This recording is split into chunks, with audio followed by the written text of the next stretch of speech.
Welcome to Lethal Dose, your favorite toxicology-focused podcast where we delve into true crime cases involving drugs and poisons. My name is Venus Deneco. I'm a layperson fascinated by true crime. My name is Kayla Woods. I'm an author and toxicologist. Let's get started.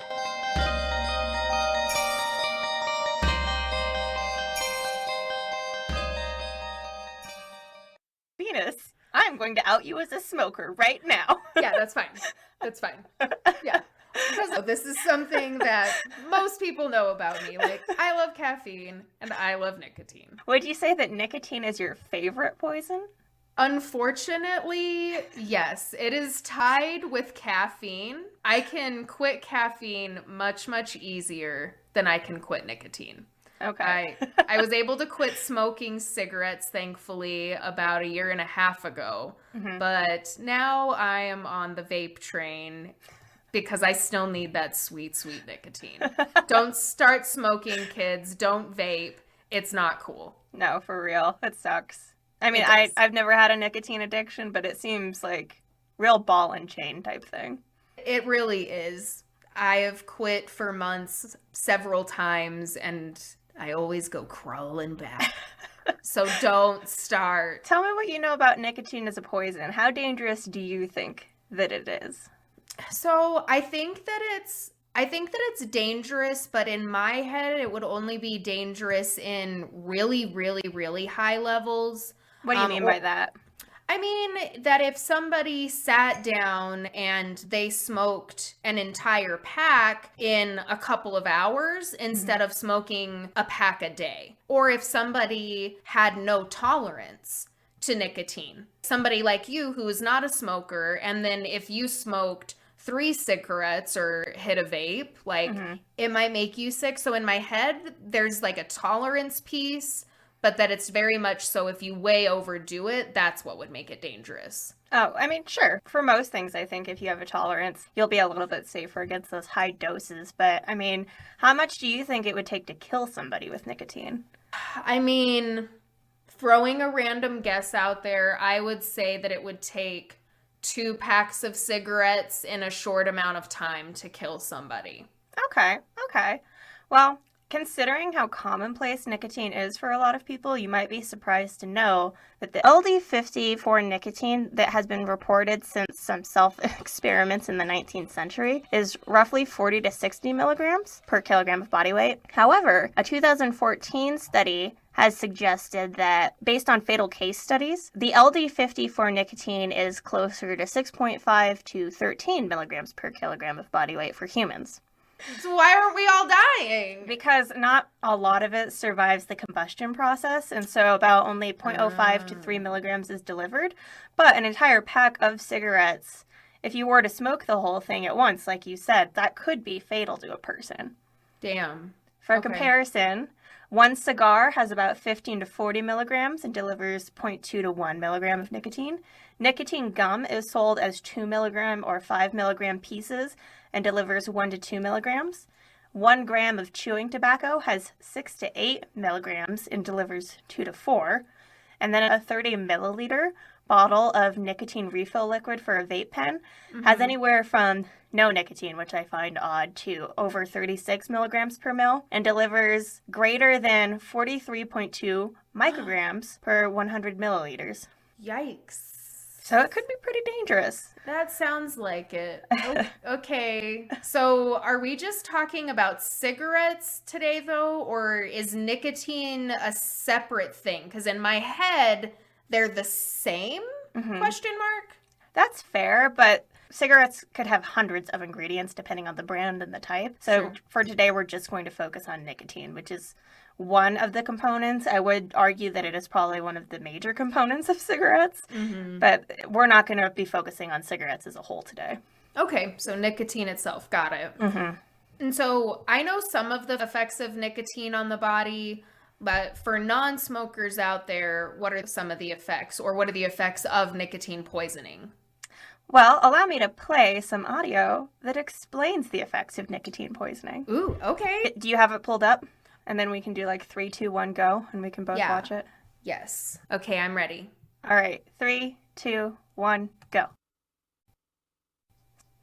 Nick, how much do you smoke a day? Hey, what are you doing? According to the box, each one of those patches contains 21 milligrams of nicotine. That's like what? 1 pack? You know, our industry's been working hand in hand with... Nick, just listen, all right? It says here there are many adverse reactions from those things. Let's see, arrhythmia, constipation, dyspepsia, nausea... Well, my industry does $48 billion in revenue. Pharyngitis, sinusitis, dysmenorrhea. I don't even want to know what that means. Hey, look, I would guess you could start by, asking for $5 million, working your way up from there. But I don't want any money, Nick. Well, what do you want? I mean, I'm all ears here.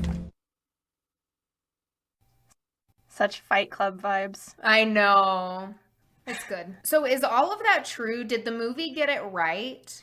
Yes, as far as the effects of the nicotine patches and as far as the adverse effects of nicotine, they did get that right. The 21 milligrams per patch being a pack of cigarettes is actually, he was over-exaggerating. It's only how much you're absorbing, not how much is actually in it. Well, there is 21 milligrams in a patch, but if one cigarette contains 30 milligrams of nicotine, then one patch is roughly one cigarette. And you do absorb more nicotine through the patch than what survives the combustion process when you smoke. Oh. So the largest nicotine patch delivers 21 milligrams, and that's over the course of a day. It's clearly not immediate. And then upon the completion of a 3-day use, 27 to 74% of the contents of the nicotine patch may remain. So even though it's 21 milligrams, you're getting less than that. You're getting significantly less than that, potentially. So a pack of cigarettes would be more than that. You'd have to smoke a lot more. I don't know how many cigarettes are in a pack. 20. Jesus Christ. That's a lot of cigarettes. So yeah, that part isn't true. But, I mean, with how many they're putting on him, if he doesn't get them off quickly, I don't remember how the scene ends with him. I don't know if they hog tie him and then leave him to absorb all of that. Yeah, he's not looking real hot. He'll be fine if he gets them off of him, but I mean, patches in general are dangerous is kind of an early digression for this episode because, I mean, I don't know if you've known anybody who's had to use like a fentanyl patch or anything, but those can be super dangerous. When I've had some of my porphyria attacks, I've been on the scopolamine patches for nausea. They're for like seasickness or car sickness. But I personally didn't like that because it helps shortly, but you're supposed to be able to wear it for 3 days. Yeah. And it's not helping. Yeah. It is not helping even at the end of day 1. So it's hard with those transdermal patches, in my opinion, for it to be a consistent... It is hard for it to be consistent, but it's also, because it is such a large amount that's supposed to be spread over 3 days, they can be really dangerous if you put too many on at once. A lot of people put multiple fentanyl patches on and then die. I'm sure it could happen with nicotine patches where you could get nicotine poisoning very quickly, because one of the common routes of nicotine poisoning that we'll talk about later is transdermal. It's really common. I mean, my mom, who's been struggling to quit smoking for years now, she has a hard time with the patches and they make her sick. And a lot of that is making sense now. For her, she's like, why am I going to keep doing this if it's going to make me feel even shittier than if I were just going to smoke? Right. So they did get it right with the effects that they mentioned, and he was talking over it a bit, trying to get himself out of a hostage situation. Sure. So, Sure. I will say that non-fatal doses of nicotine can cause nausea, vomiting, dizziness, pinpoint pupils, tachycardia, hypertension, sweating, and salivation. And I know that's a long list, but I named them all because I want you to guess what kind of drug nicotine is based on these symptoms. It's something that you and the listeners, if they've listened to all of our episodes so far, including Patreon exclusives, should be able to make a pretty good guess at. It sounds a lot like arsenic. With the nausea and the vomiting and the issues with the heart, and it sounds like arsenic. Did I do it? How about if I just pull out salivation, gastrointestinal distress, and emesis? Then what do you think it is? Sodium chloride. No. No. Damn it. I'm blowing it, guys. So it's an anticholinergic. Oh. Yeah, like the pesticides that we've talked about. And okay. Yeah.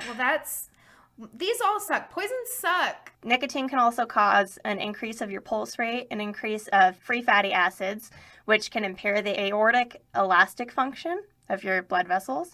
It causes hyperglycemia and increases catecholamines in the blood, which, again, they increase heart rate, blood pressure, breathing. They also increase muscle strength and alertness, and so I think that's part of the draw of cigarettes. Once you get past that initial nausea and dizziness that you feel after the first cigarette and you become addicted, I think you start to feel that mental alertness, is what I've heard. No, that's very valid. And are the catecholamines the fight or flight hormones? Yeah. So examples of catecholamines include dopamine, norepinephrine, and epinephrine. So yeah, this is totally fight or flight. Yeah, and so when you have those responses, you are more alert. When you go into that fight or flight mode, part of the point is I'm going to be alert enough to fight. Yep. And then once you have a fatal amount, that can cause prostration, convulsions, respiratory paralysis, cyanosis, so you start to turn blue at the lips, labored breathing, and you could die within a few minutes to an hour of a fatal ingestion. And then long-term effects, I mean, there's still studies about how cigarettes cause cancer and all of that, but it does seem like nicotine itself can be carcinogenic. It can negatively impact the heart, reproductive system, lung, and kidney. And human case studies and animal studies have shown cancer of the GI system, the lungs, the pancreas, and the breast. That's a lot of different things. I mean, one thing that I notice just from these overview of symptoms, the times that I've been able to quit, my blood circulation is way better. I have witch hands and witch feet. They're constantly cold, even without smoking. But the times that I was not smoking, it was not as severe. And that's one of the things that I notice quickly in the times that I have quit. Yeah, because it lowers the amount of blood to your skin and your intestines. And I think it lowers the amount of blood that goes to your heart even, but it increases blood flow to skeletal muscles and it increases blood flow to other major organs, so the intestines and things like that. But it's not going to the brain. It's not going where it's supposed to go, you know? We kind of talked about, yes, you could die from too many nicotine patches. What about cigarettes? Could somebody overdose on cigarettes? Certainly. Okay. Yeah, I think it would be difficult because you'd have to smoke a lot in a very short period of time. So I think you'd have to maybe put the entire pack in your mouth and just like real deep lung inhale the whole thing. But yeah, you could definitely make yourself sick and you could die if you did it in the short window and then not physically be unable to smoke anymore in order to continue poisoning yourself further. I had friends in high school who smoked cigarettes, and a couple of them, when their parents found out, their way of punishing them, which is not uncommon because I've heard it from numerous people, is sit down, Billy, and smoke this whole pack of cigarettes. I was actually thinking that because I never had any friends like that, but there was that King of the Hill episode where he makes Bobby smoke the whole pack. Yeah. Perfect. And I was like, I'm sure some idiot has done that. And it's it's not teaching your kid anything. You're just really putting your child at harm. Yeah. And all of my friends who went through that, they still smoke. Yeah. As far as I knew, years later. Yeah. So it didn't work, and it just probably made them incredibly sick. Yeah. And their parents a lot less. Yeah. What are the ways that it acts on the body that makes these symptoms happen? Nicotine mimics the effect of acetylcholine release by binding to receptors that we actually call nicotinic receptors. Huh. Yeah, and so they're not solely for nicotine. It just affects acetylcholine, but it is interesting that we have these receptors in our body that maybe early on we were like, hey, look, this is where nicotine binds because everybody smoked during the early stages of scientific discovery. Literally everybody. But yeah, so it's just a type of acetylcholine receptor. There's nicotinic and muscarinic. And these ones, the nicotinic acetylcholine receptors, are in the brain, the spinal cord, the autonomic ganglia, neuromuscular junctions, and chemoreceptors of various points of the body. And so it just kind of acts on various points of the whole body. And I think this is important to remember when we start talking about addiction, is that it acts in multiple places in the brain and multiple places in the body. Right, not just one that we think of. Is that part of why it's so difficult to successfully quit? I think part of it is that we do have these receptors that seem very just lock and key for nicotine, and that's why they're nicotinic receptors, is that our body just receives them so well. But there's this huge influx of dopamine that's released when that nicotine locks into the nicotinic receptor. So these receptors have excitatory and inhibitory effects, as you see with various withdrawal symptoms. Changes brought on by chronic nicotine agonists, like nicotine cigarettes, show an upregulation of various types of neurotransmitters. So it's important to know that dopamine specifically is released in the nucleus accumbens of the brain, and this is actually the reward center of our brain. That when we have an action and we're rewarded, our biologic tendencies are to say, let's do that again because that worked out well. Yeah, that makes a lot of sense. And so that's why they're so addictive, is because it hits on that exact part of the brain that says, yes, keep doing this. Yeah, hi, I liked that, and we'd like more, please. Exactly. Yeah. And then all the other places that it acts on, so it acts on norepinephrine, acetylcholine, GABA, serotonin, glutamate, endorphins. And these are all associated with cognitive and mood enhancement. You feel mentally alert. You feel happy because you've released dopamine. But you also have appetite suppression and anxiety reduction because of all of the different chemicals that are being either inhibited or they're being told to release because of this receptor being locked into. I mean, it makes a lot of sense. What I found interesting is that apparently the effects are dose dependent. It's biphasic, meaning at some levels it acts one way and at higher levels it acts another way. Lower doses of nicotine produce stimulation of the sympathetic and parasympathetic system. Can we talk about the difference between the two systems? So the parasympathetic nervous system increases respiration and heart rate. This is the fight or flight. This is when you're engaged in that way. Everything is heightened and you're more alert and your heart rate increases and you have anxiety because it's the 21st century. You're ready for battle. Exactly. The sympathetic nervous system is where you are at a baseline where you're not ready to fly and you're not ready to fight. And that's what you return to once your parasympathetic nervous system is not activated anymore. So it reacts on both of those in different ways, while higher doses of nicotine just block the sympathetic nervous system. And so you're just very alert. And I think that that is shown in the increased heart rate, seizures, and they aren't entirely sure. Even mice studies that they've conducted, they can't entirely pinpoint where the seizure activity comes from, but you are capable of seizures. It makes sense if we think about everything else we've talked about with acetylcholine, where it's just fire, fire, fire, fire, because there's nothing to stop it. Right. That to me makes sense, but they don't know the exact mechanism for seizures. But so, yeah, it's biphasic. It acts on both the parasympathetic and sympathetic nervous system, and so you feel chill out, and you're like not anxious, and then you have too much nicotine, and you're very anxious, which to me makes sense because I imagine most of the time when you feel poisoned by a central nervous system stimulant, you're gonna be anxious. And to speak on my personal experience with my journey with nicotine, it's very much so, there's a very slim window of I'm having a stressful moment at work or in life, whatever, I'm gonna go have a cigarette. It's one of our favorite coping mechanisms and uses for smoking, and that's why so many people who quit get back on it when they have a stressor happen. But what happens to me personally is there's this small window of going, okay, I'm on my smoke break and I feel great and I'm better, to where, oh, now I'm even more anxious and jittery. That's how it feels on my body when I do it. And so it's that very slim window of, okay, I'm feeling calm. Oh no, just kidding. We're going to go off the rails anxious now. Yeah, because the biphasic action, lower doses have the catecholamine release, and then larger doses inhibit the release. And so I think that's what you're feeling. Don't start smoking. Don't start smoking.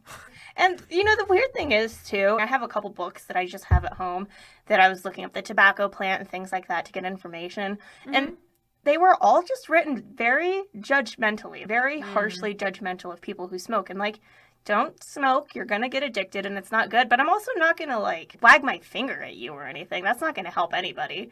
Just don't do it. And if you do it, I'm sorry. I hope you can stop.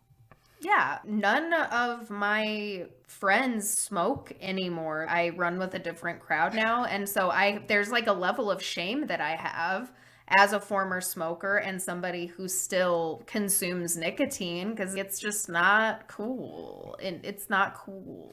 It's just one of those things that, like, I understand that socially we're coming from a different place, because when I was a kid, you could smoke inside. You could smoke at Chuck E. Cheese even, you know? And it's like, things have changed, and I think for the better, because one of the older books that I was using, if anybody wants to join Patreon so that I can afford better books that have been written like after 1984, it was saying that basically nicotine exposure in the 1980s was just kind of universal because everybody smoked. You could smoke inside. You couldn't smoke on planes anymore, but we were like just past that phase of human history, right?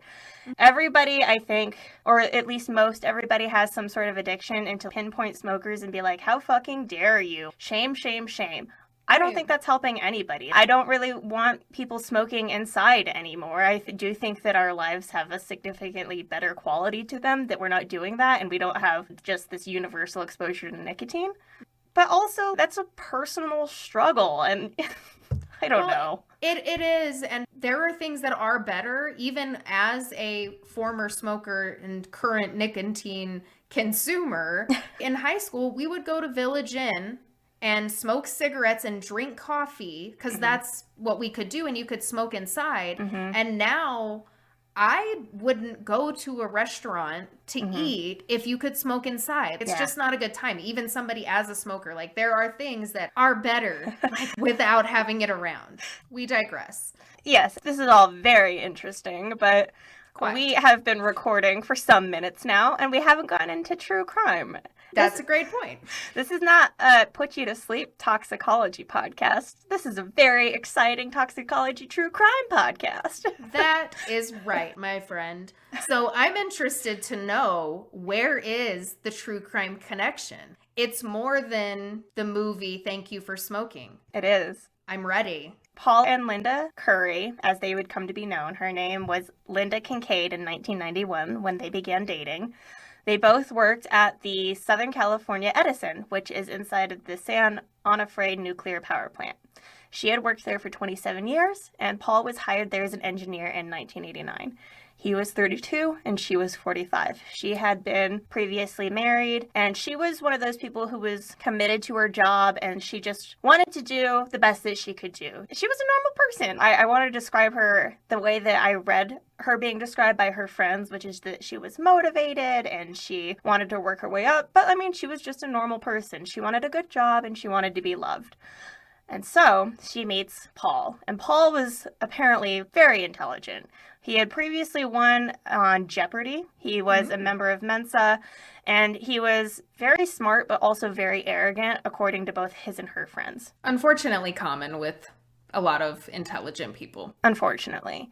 And one of Linda's friends actually recalled Paul saying of his chemistry degree just shortly after I think the two had been married, that he could go into the garage and get something to kill someone and it would never be detected.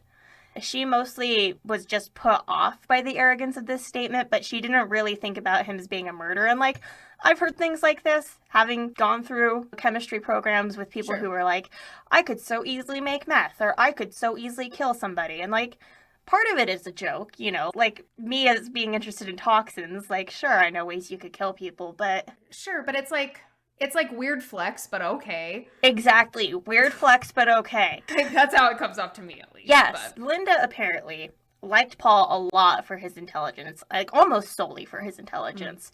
He could play her baby grand piano. He was a great cook. He apparently was just able to pick up on skill sets very quickly, and she liked that a lot. It seems so true crimey to mention just every single detail of their lives, and like, I don't want to like air too much dirty laundry, but they just didn't seem to have much of a relationship that I read about and that their friends reported on later, beyond her just liking him for his intelligence and him liking her for her money, because she was already established and was a little bit older, and she had a nice house and she had nice jewelry and clothes, and he had the intelligence, and that's what they each brought to the relationship, and there wasn't a whole lot beyond that. There was no substance, things that were actually keeping them together. Yeah. So they got married on September 12th, 1992. And then Linda found out that Paul was supporting 2 ex-wives and 3 children that Linda didn't know about. Excuse me? That's important information. Yeah, it's important information in terms of, like, honesty in a relationship, but it was also starting to cause them immediate money problems upon them being married. Paul also asked Linda to buy a $1 million life insurance policy and make Paul the beneficiary, and this was only after a month of them being married. Red flag. This is according to one of Linda's friends, so maybe it wasn't quite a month and she just remembers it as being a month, but still, like, red flag. And Linda didn't get the policy, much to her credit, but she already had several life insurance policies worth almost $1 million, and Paul was the beneficiary on all of them. Do we know if Paul knew about these? I think he did. Okay. Yeah, I think he did. And then at 6 months of marriage, Linda asked a friend and co-worker who was looking for a place to move in with them. And it wasn't just out of the kindness of her heart, you're looking for a new place. She was worried that Paul was doing other sketchy things behind her back. And so she wanted the friend to move in and kind of watch Paul and make sure that he wasn't doing more behind her back than what she already found out with the ex-wives and the kids. Right. And so the friend moves in, and the friend says that Paul was absolutely adoring and trustworthy based on what she saw, that he just totally doted on Linda. So she was like, I don't think you have anything to worry about. He loves you. Even other friends, I guess, who didn't like Paul very much because he was arrogant and weird, they said that he treated her very well. The entire time, he treated her very well. Okay. In July of 1993, Linda became so violently ill that she required hospitalization. She had nausea, vomiting, and diarrhea and was given IV for hydration, but her attending nurse noticed that the IV bag was cloudy for some reason. So she removed the bag, reported the incident, and then the bag was sent to be tested. And poisoning had already been suspected based on Linda's symptoms. And her arriving in the hospital out of the blue. Yeah. She was in the hospital for 21 days, during which she had a stroke and nearly died. And then eventually that test on the IV bag revealed that there had been lidocaine in the bag. And lidocaine, if I remember correctly, is and I'm not sure I'm going to use the right word, but it numbs pain, but it's not an anesthetic. It's a local anesthetic. That's the word. Okay. Yeah, it can be used intravenously, especially if you have some sort of arrhythmia. It can be used to treat arrhythmias. It can be used as an anesthetic with supervision, but it's very, very easy for it to become systemically toxic. And so why would somebody put lidocaine in her IV? If somebody was intending to poison her, it can lead to seizures, arrhythmias, and cardiovascular collapse. And you only need about 1 gram of lidocaine, so about 1/4 teaspoon of sugar, intravenously to cause heart failure. From what I remember, lidocaine was hard to get in the 90s because my grandma had lidocaine patches and they were prescription only. And now I had a doctor write a prescription for some for me, and they told me, no, we're not going to fill the prescription because you can just buy it over the counter. Yeah, it was hard for me to go back and see what was available during the 90s, but from what I could find, it seemed like most things were like creams, and they were very low percentage creams. There were the creams and then the patches, and then I also remember that my mom had some dental work done and it was very bad, and they gave her it was a liquid and it was very jelly almost. It wasn't very thin. Is that the type of lidocaine that they probably put in her IV? See, that's what I was thinking, because what I could find was that there's a lot of like veterinary lidocaine, and so maybe he had some left over. He is, of course, I'm assuming Paul. Everybody already was assuming Paul at this point. Right. We're all on that page. No surprise. Yeah. Surprise, surprise. He probably either had dental work and had that similar kind of gel, because a cream or sunblock or a gel or a patch, anything that is like that, I don't know how you would get that into the IV bag to begin with, so it must have been something like that, and that was available for dental work, like you said, but also for a lot of veterinary medicine, which it would be easy for him to probably either buy over the counter or like say that he had a dog but didn't have a dog. So that's what I'm assuming. Okay. And the good thing about that is, as far as I could tell, these creams and these gels and all of that are like 1 to 5% lidocaine. So they're luckily not a whole lot of lidocaine, and they were being diluted by the IV bag. But it's only good for Linda because it's like it wasn't a lot at once and the nurse caught it. But obviously poisoning was intended, and it could have been really, really bad very, very quickly if that nurse hadn't been so vigilant. Paul was immediately suspected. He was immediately suspected by the nurses and the investigation by the hospital. And police even interviewed Linda about Paul's behavior while she was in the hospital on August shit. 11th, 1993. And these recorded interviews are available online. I just saw the transcription because my internet would not load the videos, but they are available if anybody wants to go see those. Okay. And Linda admitted that Paul was the only one who might want to kill her because of their money problems, but she also said that she didn't think he would do that because he was just so doting on her. But the thing that they keep coming back to is that she did offer him up as the one person who had motive, you know? It's also like, if you think that your husband wants to kill you and he's the only person who might kill you, Yeah. it's time to leave, my friend. It just sucks because it seems like her friends, and again, speculation, we don't have Linda saying anything about it now, but it seems like she just wanted so badly to be loved and wanted so badly to, like, have these things in her life that she was, I don't know, maybe in denial about what was going on. And like the smart part of this woman's brain was saying she knew he was sneaky and dishonest and interested in her money, but he takes really good care of me and I'm already 45 and I don't want to have to go find somebody else, you know? We've all been there. We have all stayed in a relationship that our heart of hearts and our guts told us, you don't want to be here anymore. But then the love drug comes in and we go, oh, but I like being loved. I get it. At least she was open and honest with the police, though, about it. Yep, and she admitted to them that after they got married, he wanted her to change all of the bank accounts in her name to his name, change all the credit cards to his name. Yeah. So, I mean, there's all these red flags, and she seems like she was a very intelligent woman in math, numbers, logic, but emotionally, I think that he took advantage of that. Yeah, it sounds like it. So she gets out of the hospital and then returns to the hospital in December of 1993 with the same mystery illness. Was in the summer the first time? The summer was in the first time. She gets out in August. She returns in December, and Paul takes her to a different hospital than the first time. Suspect. A little bit. I mean, I am aware that we live between a couple major hospitals, and it could be more convenient to go to this one rather than that one, but still a little sus. Yeah, it is, especially if it's the same symptoms that they're having. Wouldn't you want people who are familiar with it? Yeah. Okay, but anyway. Anyway, her IV was tampered with again, and maybe that's why he took her to a different hospital so they wouldn't catch it this time. But they did, and they immediately suspected him, and a sign was actually put on Linda's door stating, Mr. Curry or husband is not allowed unaccompanied into the hospital room. Well, round of applause for that treatment team. I know. Police were, again, interviewing Linda while she was in the hospital, and she insisted that although there were money problems, Paul was a wonderful man, and he'd always been good to her, and then Paul was interviewed. So they were on top of it. And that's part of the tragedy of this, is that people were on top of it as soon as it happened, and still.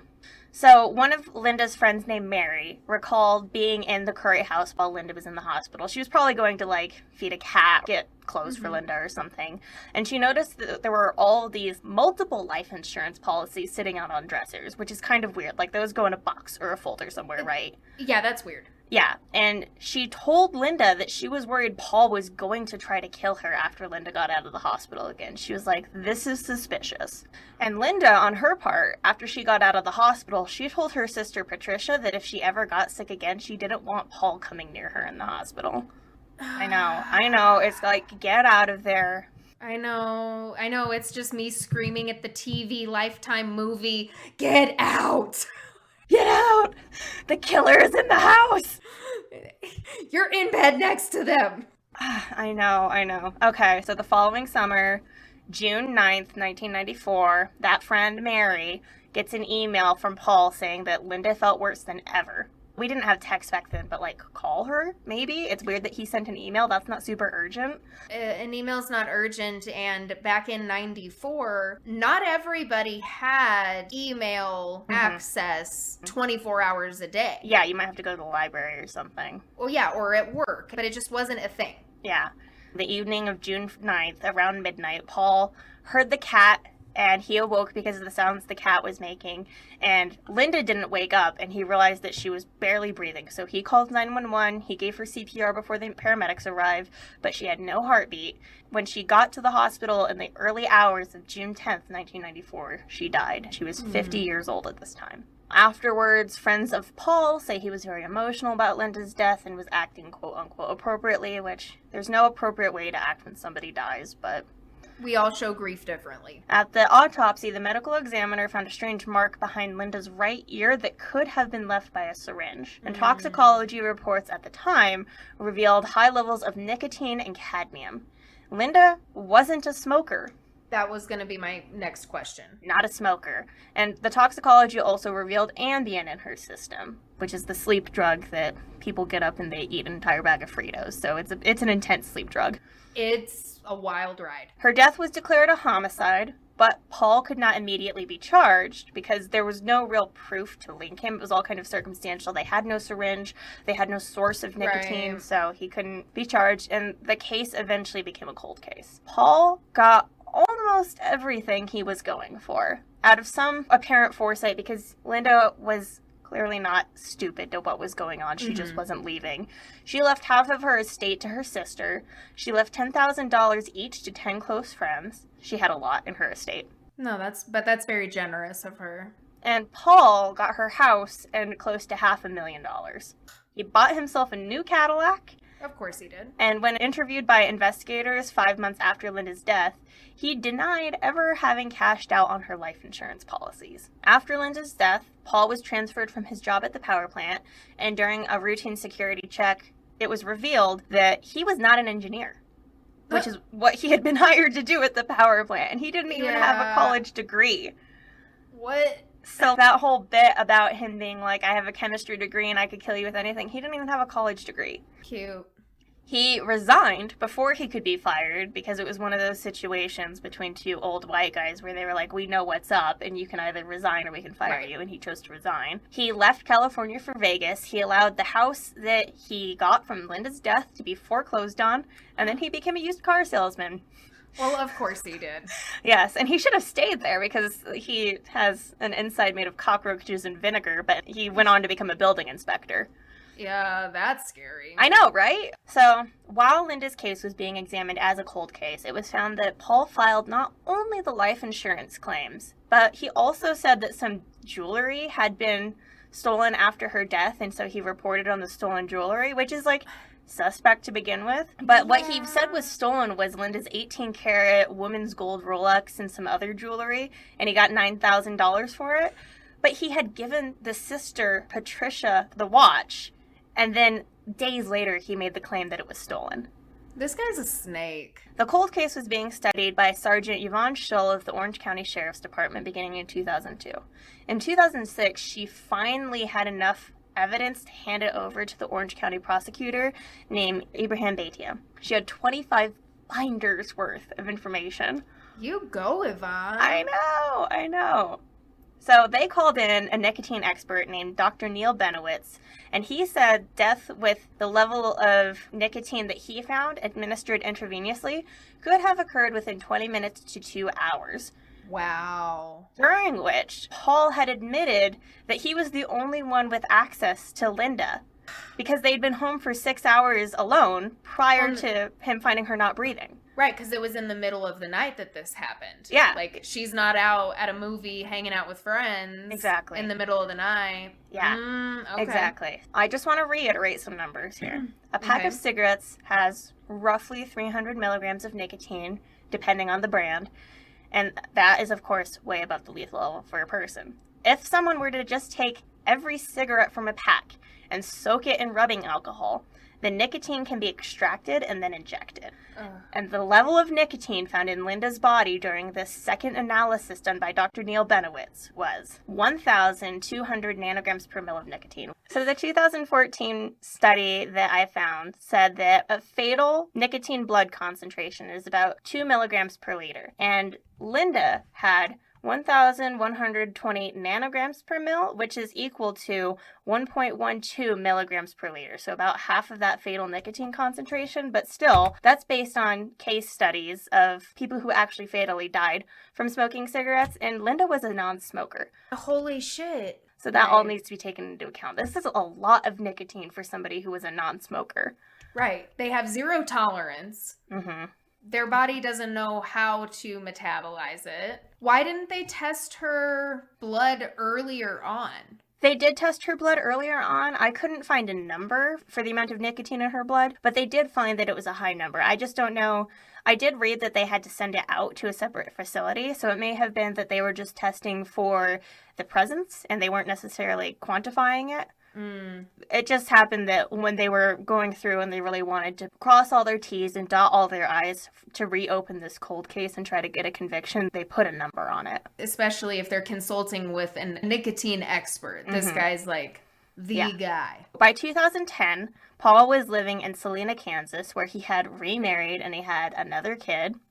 And investigators decided to pose as Kansas investigators to continue questioning Paul into the final corner, to really be like, we have these questions. They thought that if they came in and said they were from Orange County, he would probably flee.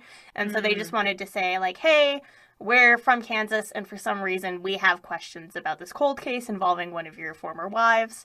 So they question him into a corner. They get him to admit that he and Linda had been alone together for 6 hours. So they put him in that window. And so he was finally arrested. And this was 16 years after her murder. Wow. Well, I mean, at least justice prevailed at some point. They still didn't have a syringe. And so they still had that issue that was, you know, the issue the first time that they suspected him. But he was arrested. It was progress. His defense was saying that there was no poison found in the IV bags, which is kind of a weird thing to say because lidocaine is definitely a poison. Not only that, there were no IV bags involved before she went to the hospital, bro. Yeah. My dude, that doesn't make any sense. A lot of what they said didn't make sense. I actually found his defense to be really offensive. And I get that, like, the lawyer was just trying to do her job, air quotes, and she was trying to find a way to protect this person who has the right to an attorney and all of that, but I just found it very offensive. They said that there weren't any fingerprints found, and I think that was on the IV bags, which, like you said, that's a secondary poisoning. That's not what we're talking about. Why are we talking about IV bags? But what they did bring up was that Linda had a long history of stomach problems, Epstein-Barr, and chronic fatigue. And they suggested, this is what I found really offensive, that nicotine got into her system because she did an experimental nicotine enema on herself. And they said this because she had at some point tried Chinese herbs for some of the stomach problems that she had. I feel like this is a character assassination and you're trying to say, look how crazy this sick woman was. And it's like, I'm pretty sure she didn't give herself a nicotine enema. That is something that is done for some gastrointestinal stuff, but I don't think that a woman in 1994 with limited access to recent medical publications regarding weird things like nicotine enemas, I very much so doubt that she did that to herself. And it doesn't explain the Ambien in her system. Right. Which, do we know if she had a prescription for the Ambien or not? I kind of feel like she didn't, but it's also like, Ambien acts so quickly. Could she have gotten all this nicotine into her system? Well, I mean, yeah, no. You can wake up and do weird things, but I have never heard of somebody waking up on Ambien and giving themselves an enema. Yeah, no, that's not, no. There are things that you normally do. Or there are things that your hindbrain is like, I want to feel good, so I'm going to eat a bag of Fritos. Right, but it's not, I'm going to give myself an enema. And even if she was, like, she took the Ambien, like, she wouldn't be able to do that. No. Okay. So one of the key witnesses was one of Paul's ex-wives named Leslie, who testified that she was also frequently sick during her marriage to Paul, and that Paul had also suggested that they sign up for life insurance policies. Oh. Now, Leslie applied, but her life insurance policy was denied, and shortly after it was denied, the couple split, and then her health problems stopped. What the fuck? Yeah. Red flags. So many red flags. Oh my god. So, in 2010, when he was arrested, he was charged with first-degree murder for financial gain, and that carries a mandatory life sentence with no possibility of parole, and he was also charged for insurance fraud because of the Rolex. Good. In 2014, he was found guilty and sentenced to life at a California state prison. Love it. Since then, Curry has appealed his conviction on the basis that he was denied his right to due process because he was in jail for 4 years, but this was rejected, and so he still remains in prison for life. Rest in peace, Linda. I hope that her family can take solace in that justice was eventually served. Her friends, for the most part, seem to. I mean, they're sad that it took 20 years, but they're glad that he wasn't just out there doing whatever he wanted to do when Linda was dead, you know? Right. Wow, that's wild. I had never heard of a case in all of the true crime stories and shows and documentaries of which I've never heard of one with nicotine. Well, you should be prepared because it's not the only one I found. Oh, yeah. This is not the first time that nicotine has been used for a crime. Nicotine was the second most commonly used toxin for suicidal poisonings in Hungary in 1967, and both accidental and intentional nicotine poisonings are currently on the rise with the popularity of electronic cigarettes and vape pens, because we've already talked about how concentrated nicotine is and how easily accessible it is. Like you said, it can go from 0 nicotine to these crazy high nicotine numbers, and especially when you're transitioning, like I did, off of cigarettes to a vape pen, it's like, I don't know what I'm doing. I know some people who they have like the fancy pen where they can adjust the amount of nicotine. And so I guess theoretically you could be like, I'm going to try to get myself off cigarettes. So I'm going to start here and then go down. When I tried, we were getting like a medium dose of nicotine, and then we're trying to go lower and lower. But even still, with a lot of the vape juices that they sell at these stores, they're not regulated in a way that one would hope. That's not good. Well, in 2003, 92 people were poisoned after ingesting ground beef intentionally contaminated with a nicotine-based pesticide by a supermarket worker in Michigan. What? Yeah, so on January 3rd, 2003, the Michigan Department of Agriculture's Food and Dairy Division and the U.S. Department of Agriculture were notified by a supermarket of a planned recall of approximately 1,700 pounds of ground beef because of customer complaints of illness. On January 10th, the supermarket notified the Michigan Department of Ag that their laboratory had determined the contaminant in the ground beef was nicotine. Persons who ate ground beef product purchased from the supermarket on either December 31st, 2002 or January 1st, 2003 had symptoms of nicotine poisoning occurring within 2 hours of eating the product. That's fast. Nicotine happens really fast, and that was one of the things that Linda's case hinged on, was that they didn't seem to know how quickly the nicotine would affect her, and then they determined that it could have happened within like 20 minutes to an hour. That's a very narrow window of time, and one person had access to her then. Right. No, it makes sense. On January 10th, same day, company officials notified the Michigan Department of Ag and the U.S. Department of Ag that nicotine had been presumptively identified in the ground beef samples. And then a week later, they reported that it was specifically approximately 300 milligrams per kilogram nicotine in submitted samples. If you were making like a quarter pounder type burger out of this meat, it would result in a patty with 33 milligrams of nicotine. And once again, the LD50 is between 6.5 to 13 milligrams per kilogram of body weight for adults and somewhere around 10 milligrams for children.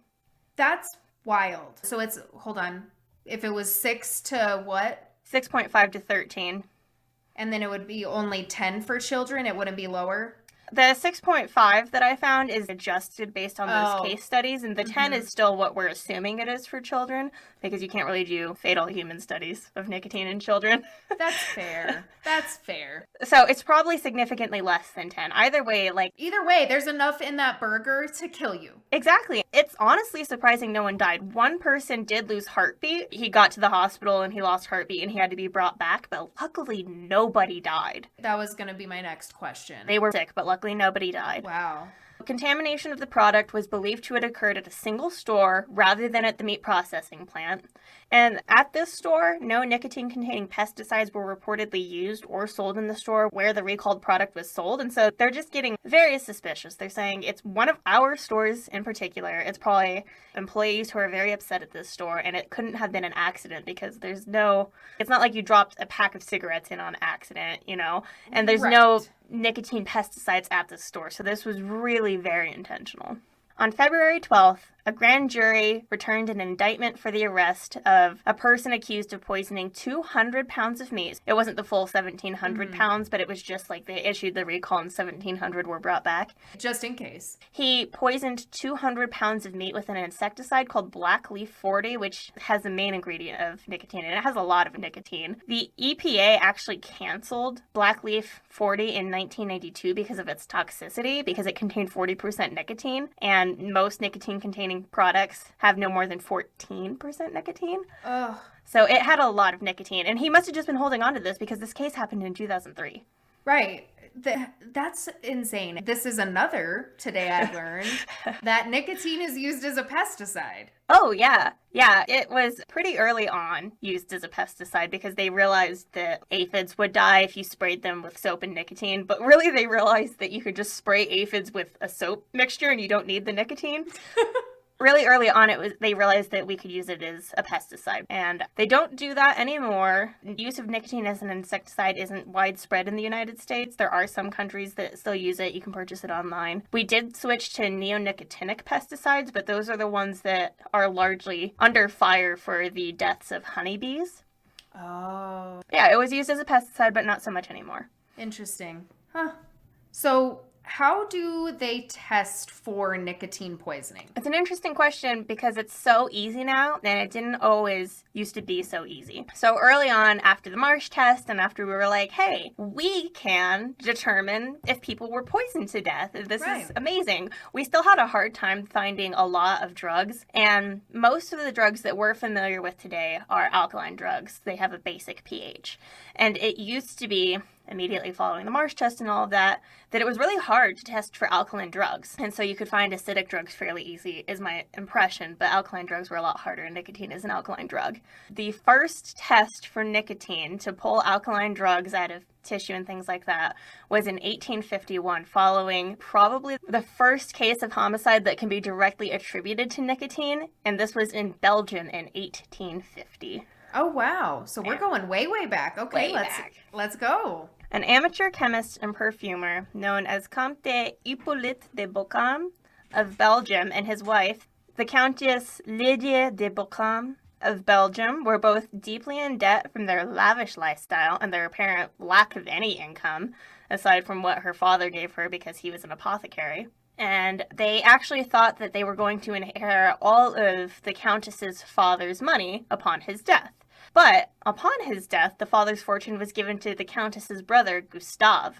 They were like, okay, no problem. Gustave is sick a lot, so we just have to wait a little bit longer, which is like a weird outlook to have, but it's not murderous. It's just selfish and weird. Yeah. But then the brother, Gustave, decided to get married. And so his fortune, which was inherited from his father, would now go to his new wife, and the de Bocams wouldn't see a single cent of it.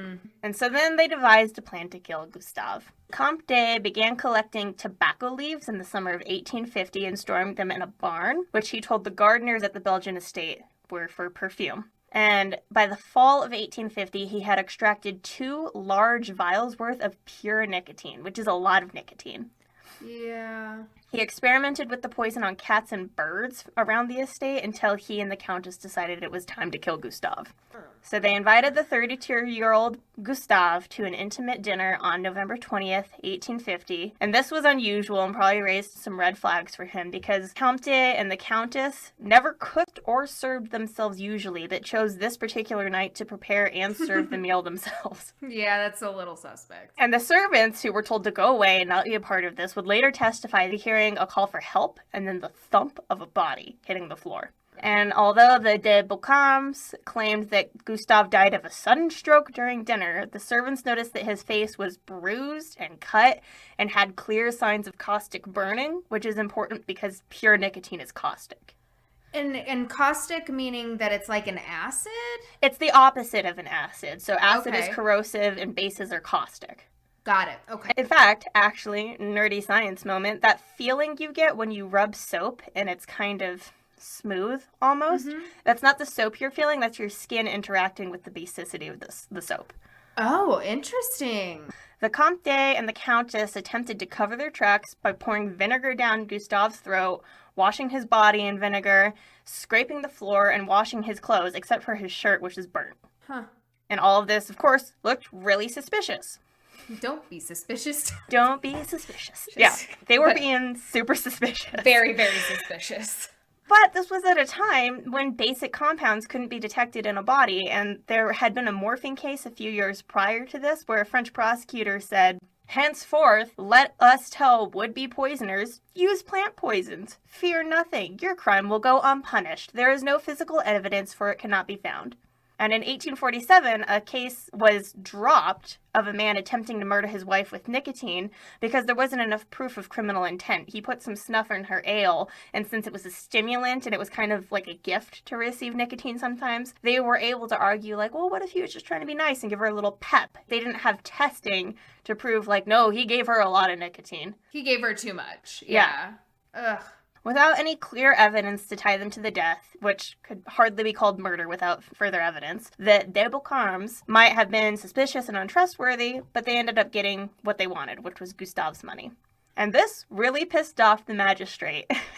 So they took the case to the country's best chemist, a man by the name of Jean Chervet-Stas, and he was actually also very mad and took it very personally that they were going to get away with this. And I think it must have just been like a last straw type deal after the morphine thing, the 1847 case. Who knows how many cases they were like, I wish we could do something about this. Yeah, and he's like, I'm not going to stand for this anymore. This is my life's mission now. So he took 3 months testing and retesting an extract of nicotine alkaloid from preserved tissue, and in the end he came up with the Stas-Otto method, which is a way of extracting basic drugs from preserved tissue. And this is actually very similar to the basic extraction I used when I worked at the coroner's office. Oh, so he was a big deal. He made some waves. He did. And the Comte de Beaucarmes was found guilty and executed by guillotine on July 19th, 1851. The Countess was acquitted because she claimed that she only helped her husband out of fear of him. So she got to live because she was a liar. All right. So you said that he was stockpiling tobacco leaves for a while, and that's what he was making his concentrates out of. Mm-hmm. So are tobacco leaves the only source of nicotine? So nicotine has been found in other nightshade plants because tobacco is part of the nightshade family. So it has been found in potatoes, eggplants, and tomatoes, which I find really funny because of that tobacco episode from The Simpsons. Yeah, that is funny. That makes like a lot more sense now and is funny on a different level now. Yeah. And it's been studied in plants that shouldn't have even trace amounts of nicotine, like peppermint. And they took these plants and they grew them so that they were like, okay, there's nicotine in the soil. We think that it will be taken up by the plant. And then they found that that was actually true, was that plants will take up nicotine from the soil. And so they think that a lot of the nicotine that is found in plants where it shouldn't be, or it's in increased amounts, is probably because tobacco plants were either planted there and then died, or there was nicotine in the soil from having grown tobacco plants there. And this isn't super important in terms of human health. It's just important in terms of agriculture because nicotine, tobacco plants in general are really, really hard on the soil. And so you do want to rotate your plants so that you're not just decimating the soil. I mean, monocultures in general are not very good. Tobacco plants in general are very hard on the soil, but they did find that the increased nicotine does have an effect on a plant. And it's kind of like, okay, well, is it going to keep the plants that we keep there now from growing? What are the effects on growing plants where nicotine is present? But it's not a human health issue. And with the potatoes, eggplants, and tomatoes, though, in the nightshade family, that was naturally occurring in those plants? It's a very, very small amount is what I understand. Okay. Yeah. And I think that that's fine. It's still increased in those plants if they're growing where nicotine was, but yeah. But on their own, they would have a little bit. A little bit is what I've found. Yeah. Okay. And I mean, that could just be because we've really messed with agriculture. And so once we started looking into it, it was there. But it just seems like because they're part of the nightshade family, they just have a little bit. Yeah, that's interesting. And most of our nicotine comes primarily from a plant called Nicotiana-tabacum plants, which are members of the nightshade family, and they grow in warm tropical and subtropical places. They were first known to be grown in Northern America, and then it spread with European interest in tobacco during the 1500s, so that now roughly 9.8 million acres around the globe are dedicated to growing tobacco plants. Whoa. There's also a tree in the genus called Nicotiana glauca, which grows 25 feet tall in areas like California and the southwestern U.S. Huh, interesting. Agriculture is always important to mention, I think, when we talk about dangerous plants because the people who handle these plants are at risk. And so one of the most common forms of nicotine poisoning is during harvest. And so people who harvest tobacco plants are actually at pretty high risk of nicotine and have really high nicotine tolerance as if they were smokers because they're just exposed to it all the time. Wow. And this type of nicotine toxicity is known as green tobacco sickness. It was first reported in 1970 among tobacco workers in Florida. During a 2-month period in 1992 in Kentucky, the CDC estimated that 10 per 1,000 workers in a 5-county area in Kentucky had green tobacco sickness. Are the symptoms of the green tobacco sickness the same as nicotine poisoning? They are, Okay. and it's the acute nicotine poisoning, Got not it. just nauseous and vomiting, but that acute type. Mhm. And it's really easy to get it because dew from the tobacco leaves can get on your skin because it's so easily transferred transdermally. Oh, yeah. No, that's a great point. So these are all transdermal. Another overall prevalence estimated among seasonal and migrant farm workers that green tobacco sickness could be as high as 25 to 40% of workers. So a lot of people in this industry are at risk of nicotine poisoning, and it's one of those things that we don't even really consider as being that acutely poisonous because it's so commonplace. Yeah, no, I had no idea. Per usual, these are all very eye-opening experiences here on the podcast for me. So I guess a good question to kind of sum it up would be, if you get nicotine poisoning, is there an antidote? There's not, unfortunately. Oh. There's no specific antidote. If you end up with seizure activity, they can give you benzodiazepines. If you end up with hypotension, you can be treated with fluids, which is probably all they were doing for Linda when she was in the hospital, was just giving her fluids and monitoring her. Atropine can be used for if you have a slowed heart rate, but it's just one of those things where they just have to get it out of your system. And if you end up with respiratory failure, you might have to be intubated or ventilated. It sucks that it's so common. It's common among farmers and migrant workers, but there's no cure for it. Yeah, there's no antidote. And as we learned from Linda's case, it acts so quickly. Yeah. Like, there is not a lot of wiggle room there. Mm-hmm. Wow. Well, this has been a journey. I am going to think about this every time I consume nicotine. But what I really loved about all of your research on this one was we covered a pretty wide range. Like, we got to go over a semi-modern case that went cold and then was later solved in a lot of our listeners' lifetimes. Yeah. And then go way back in time when people were even crafty with it back then. And the two things that I never thought I'd hear together in a sentence were ground beef nicotine poisoning. So there's that. I'm glad that nobody died then. Me too. Yeah, this has been a wild ride with this one. I really didn't know what to expect. This one was really interesting to research. So, friendly reminder, murdering people is not cool. Don't do it. Poisoning is not cool. Including yourself. Try to quit smoking, and if you are not smoking, don't do it. Thank you for joining us. We hope you enjoyed this episode. Please like, follow, subscribe, and review us wherever you get your podcasts. For more Lethal Dose content, you can find us at Lethal Dose Pod on Instagram, Twitter, and TikTok. For an overdose of content, subscribe on Patreon for exclusive episodes and much more. The show theme is Look Far by our dear wizard friend Fogweaver. More of their music can be found on bandcamp.com. Lethal Dose is created, researched, produced, and edited by Kayla Woods and Venus Deneco. Stay safe, and remember, The dose makes the poison.